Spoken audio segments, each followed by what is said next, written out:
Hello and welcome to On The Wire, the William Hill World Darts Championship. We're here in the fans' village. We've got some Jan Dekker fans down the front here. Look at that. And a flag. Have you ever seen a Jan Dekker flag before? No. No, neither have I. This is the first possibly for the William Hill World Championship. It is day 8 of the tournament. We are in second round action. I'm Dan Dawson. This is Jamie Banks. So much stuff to get through. We're going to look back at last night and this afternoon. Then we've got an incredible night of action, including the 2-time world title winner, Adrian Jackpot Lewis, getting his campaign underway tonight. But first off, Jamie, let's look back at last night because we saw shocks. Now, it started with Willie O'Connor, James Wilson, and Willie, he said he was going to be good. He was good. That's probably the best we've seen on a big stage from him, isn't it? He did play very, very well.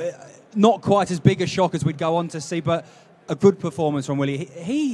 He's a confident lad, as you know. He has these weird moments of anger, which scared me ever so slightly. But apart from that, a very good player, very good performance. Through to the next round. Thank you very much. He is a very angry Willie, you're quite right. And he's called out Mensur Suljovic. He says that if Mensur plays him in the next round, Mensur's playing tonight, if Mensur wins, when I look in his eye, I know he doesn't want to play me. What on earth does that mean? That means he's going to beat him. A very hard, angry Willie. Well, look, you said, there you go. Right, now, the next surprise, this was a big one. This was the big one. European Championship finalist, former European champion, former finalist here, Simon the Wizard Whitlock, annihilated by Ryan Joyce on his debut here. Ryan Joyce, who had beaten Anastasia by playing well and doing just enough. He said he needed to up the levels to beat Simon Whitlock. He didn't just up it, he upped it, if that's a thing. He did, and did so looking absolutely untroubled all the way through. And then we spoke to him afterwards, and he still was untroubled and unsure as to what had just happened. He just was quite pleased, but nothing more than that. He's a good player, isn't he? I didn't really know much about him before this. No, he's a very, very solid player. If you've been watching the tour events or if you've been watching the Euro Tour, you will know that Ryan Joyce is a solid player. You will also know that Ron Meulenkamp has been getting better and better and better. And I tell you what... That was the moment, wasn't it? Yeah. He has Michael Smith in trouble if he'd taken that out, doesn't he? Oh, without a doubt. And Michael said afterwards, I didn't play well enough, and had he taken that out, it would have been close, because if it had gone to a fifth set, obviously there's a lot of darts to be played had it gone any further, but Michael Smith was starting to get worried after a decent start. So for him to get through shows the quality that he has, and as everyone keeps saying, Michael Smith is a massive, massive threat in this event. He is a threat. He's a joint third favourite for the title. Him and Rob Cross favourites to come through that half of the draw. We also saw James Wade come through in controversial circumstances against the astonishing ninja, Seigo Asada. This afternoon, we've seen 2 world champions go out of the tournament. First up, the Bullet Stephen Bunting. Luke Humphries is the real deal, ladies and gentlemen. This lad is going to be massive. Plenty of people have said it, including you. I think Paul Nicholson's another as a massive fan. He was the coolest man out there today. Stephen hasn't had the best of years, we know that, but he has been improving and getting better and getting closer to somewhat of his best. What a fantastic performance by Luke Humphries. Well played, sir. First 2 sets averaging well over 100. In the first 12 legs of that game, we saw 11 180s from the pair of them, and Luke Humphries was hitting most of them. He is a real danger. He could face Dimitri Vandenberg next if Dimitri comes through his game with a ferret Johnny Clayton. The other world champion we saw go out, I don't like this, but go on, at least you get to look at him. How good was Chris Dobie? How good is Chris Dobie? He's really good. He is very, very good. And this is a guy who hasn't had the benefit of playing on the development tour, the youth tour. He was too old when he came to the PDC to do that. So he's had to do it all in senior darts. He's not won a title yet, but he's made 3 finals on the tour over the last few years. And he's been that close to going and winning a title. And he's not played his best yet. That's important, I think, that you say that. He hasn't played his best, because when he does play his best, he can beat the best. It's hard to do it all the time on the biggest stage of all, but to come out and comprehensively beat a solid player like Stephen, who you know exactly what you're going to get from him, or thereabouts anyway, to beat him in such a manner shows what a good player Chris Dobie is. And again, he'll be fairly confident going into the next round now. Yeah, well, look, this was impressive from Jermaine Wattermainer as well. Hit ton 40 after ton 40 after ton 40. He's looking good, but this... Good to see Big Al back. This might be the game of the tournament so far. There are a few contenders. Sudden death leg, Alan Norris, in no form whatsoever, had a horrendous 12 months with injury, trying to learn how to play with specs, all kinds of things going on in his life. That is a heroic display from Alan Norris. Chuck is back, and he might well be dangerous over the course of this tournament. This is what we've got coming up tonight. Obviously, we mentioned Adrian Lewis, Mensur Suljovic, one for the Merverts, Mervyn King in the house tonight, and Cristo Reyes as well. We're going to get to all of that in a moment. But first off, William Hill, what have they been doing? Is it fancy dress? What have they been checking out? It could well be. Let's find out. Let's find out what they've been having a look at. Not that you can use this one, but I once saw a Smurf beating up an Oompa Loompa. The T-Rex. There was someone in a T-Rex suit, an inflatable one, really big. Yeah, that was cracking. That was good. I was on stage at the time, looked around, went, there's a T-Rex walking around. I saw this best is a red model shot, really. Hawaiian shot. Hawaii shot, yes. So I would say there was a guy there one year with a pair of clogs on and I think he had a lederhosen on, so it was a bit weird. Dutch and German mixed in. Oh, there's some weird ones, some funny ones. I thought they're all good, you know. It's, you know, the Minions. I love the Minions. That one, yeah, brilliant, brilliant. I'm a really good fan of the Marvel characters, you know. So I like all the Captain Americas, the Iron Man, but I love Marvel costumes, and I never saw Hulk in the crowd, so maybe that's a good one.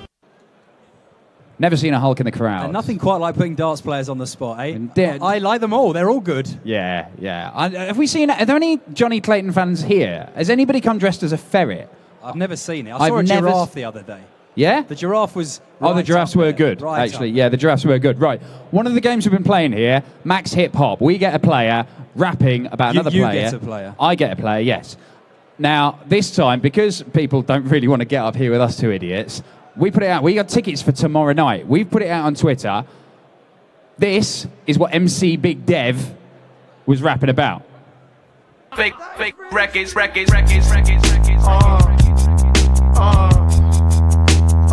dog is bigger than Max.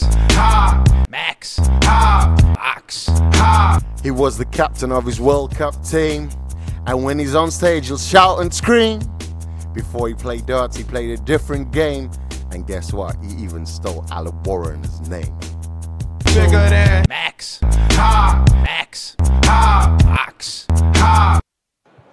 Is this feature growing on you yet, Jamie? Move on.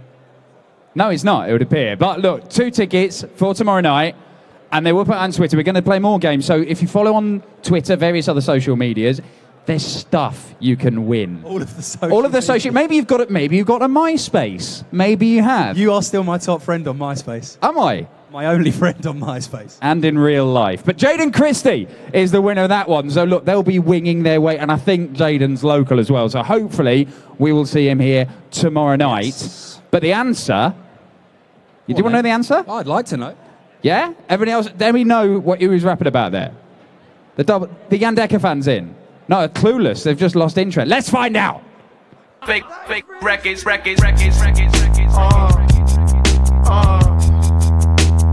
dog is bigger than Max. Guess what his name is? Come on! Gerwin Price, baby. Bigger than Max.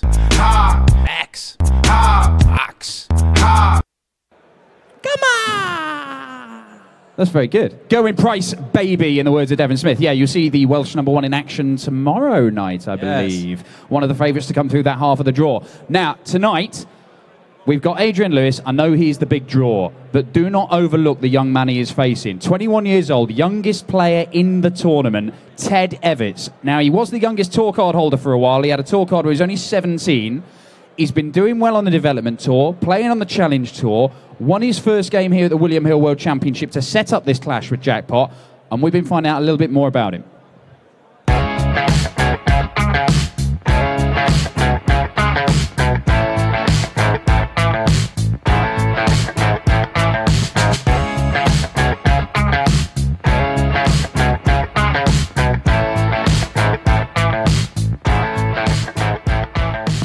Ted, William Hill World Darts Championship. Before we look ahead, let's look back a bit, not just from this year, but from tournaments past and your memories just from the years gone by. When you think of the World Championship, what comes to mind?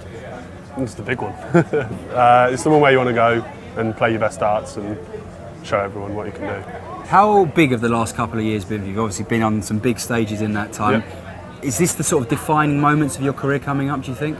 The next 2 years, I think, are quite big for myself. It's either where I'm going to get a foot through the door and think, actually, here we go, top 50, top 32 in the next 2 years, or it's going to be, let's see where we're at, really, more than anything. Let's go back in time a bit more. Before anyone knew Ted Evetts, the dart player, tell us a bit about yourself. What was life before darts became more of a thing for you? Life was football and cooking, really. So, you're a chef? Yeah, well, yeah, haven't been for about 3 years now. So. Oh, wait, once a chef, always a chef, surely? I've been making chocolates quite a bit this year. So I think Paul Nicholson's enjoyed them a few times on the tour. And it was, to be honest, my weekends were full of football, and then throughout the week was, either school or with my friends and college and stuff like that, really, so not too much. But does darts now take precedent above everything? Is that what you've set your mind on? Yeah. That's the big one for you now, and that's what's going to take over possibly the rest of your sporting, or the rest of your career? Yeah, I hope so. I mean, I prefer the hours with the darts than the chefing, so I'm actually getting evenings and weekends free now and stuff like that. So, yeah, I'm hoping the darts can take off big time and then have to go from there on. Let's look at this event now. Let's look at today. Talk me through how you see this game going. Of course, there's a lot of unknowns, but how do you see it going tonight? Well, to be honest, before the tournament, I set myself a goal of win a game. Yep. And I've reached my goal. Tick. Yeah, so I think tonight I'm just going to go out there and enjoy it and relax. Big player, AD. He used to be the player I used to look up to. But I've played him 3 times, so to play him himself, I won't be bothered at all. So I think tonight, he's got the pressure, it's his first game, he's 2-time world champion. For myself, it's go out there, play a top game and give him a run for his money. How impressive is that young man, Jamie Banks? Thank you, the Paxman of darts. Not you, Ted Evetts. Once a chef, always a chef. He bleeds gravy. That's the insight you have to offer. Never mind. Look, very impressive. And he could, he could shoot himself right into the public consciousness if he wins that game tonight against the 2-time world champion Adrian Lewis. That's third on. Roby John Rodriguez, Cristo Reyes. Cristo, in the last 3 weeks, has beaten the world champ Rob Cross and the world number 7 Mensur Suljovic, but then he's also lost last leg deciders a couple of times to players further down the rankings than that, and lost to Jim Brown as well. What are you going to get from Cristo? Always hard to tell. A man I know you think he's a very, very good player and could go on to great things, and why not? But he hasn't been playing as well as we know he can. But as you say, he's so inconsistent. He could blow Roby away, but he could also get blown away himself. So good luck guessing that one. Hey, look, Roby's not exactly the most consistent player in the world right now either. He could be amazing that game, or it could be a bit of a struggle.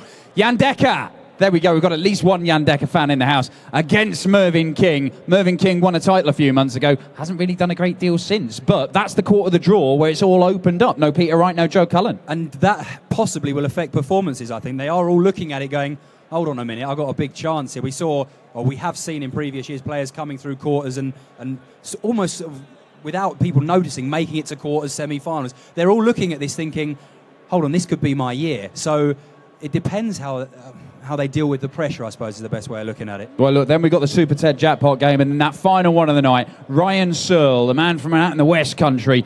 Hey, buddy. Hey, buddy, my buddy, Mensur Suljovic. Yes. That is a tough game, but he's not done particularly well in World Championships past, Mensur Suljovic. One that everyone always talks about before the tournament starts. Says, Mensur, this should be his year, this could be his year. He's in the good half. He's the one that everyone is saying he could do it again this year. Well, he's got to start well, and it's not the easiest start he could have. No, it isn't. Let's have a look at some odds. Odds. One day. Let's not look at the odds. Should we look? No, let's not look at some odds. I don't have to. Right. Highlight of the night. What are you going for? I'm looking forward to seeing Ted play Adrian. I think it's a good game. I think it's one that people want to see. Everyone wants to see Adrian play well, but Ted, as we discovered there, a lovely young man, a very good player. Could be a good game. Right, it's an all-English clash that Jamie has picked out as the highlight. We have 5 different nationalities. You start with the young Austrian Roby John Rodriguez and the Spanish number 1 Cristo Reyes. Enjoy.